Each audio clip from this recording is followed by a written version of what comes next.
Banjir besar yang melanda Sumatera dan Aceh tak hanya menelan ratusan korban jiwa, namun juga diprediksi menyebabkan kerugian ekonomi yang sangat besar.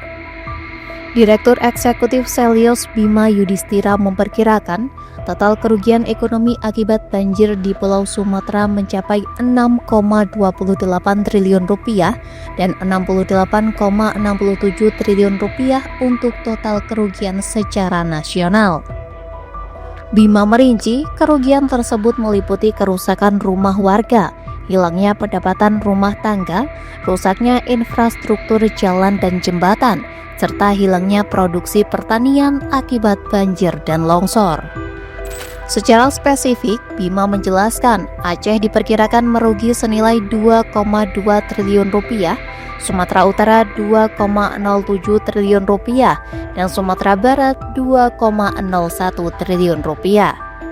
Sehingga jika ditotal, kerugian ketiga provinsi tersebut ditaksir mencapai 6,28 triliun rupiah.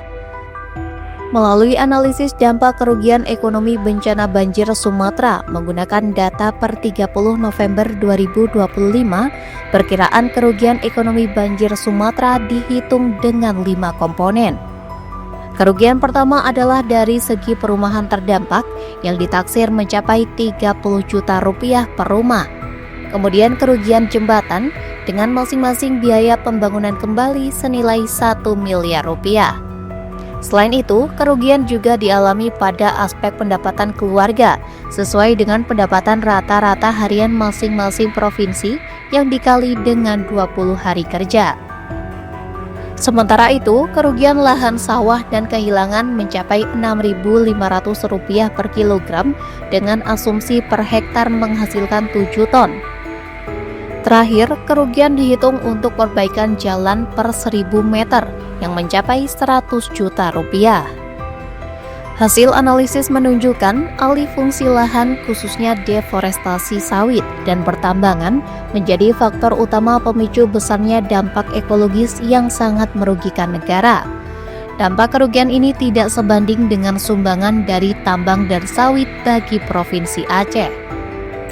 Bima merinci, Aceh merugi hingga 2,04 triliun rupiah akibat banjir.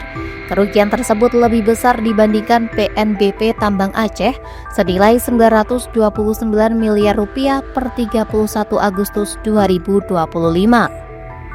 Adapun dana sumbangan DBH Perkebunan Sawit Provinsi Aceh adalah 12 miliar rupiah pada 2025, sedangkan Minerba 56,3 miliar rupiah. Angka ini jauh lebih kecil dibanding kerugian 2,04 triliun rupiah akibat banjir. Oleh karena itu, Selyos pun mendesak moratorium segera izin tambang dan perluasan kebun sawit. Bima mengatakan, ketika suatu daerah terjadi bencana hingga memutus transportasi, maka dampak yang dirasakan bukan hanya di wilayah tersebut, namun juga secara nasional. Hal ini karena provinsi lainnya ikut merasakan kerugian, khususnya pada arus barang konsumsi maupun kebutuhan industri yang ikut melemah. Berikut adalah rincian dampak ekonomi per provinsi akibat bencana yang terjadi di masing-masing provinsi selama 2025 menurut data Selyos.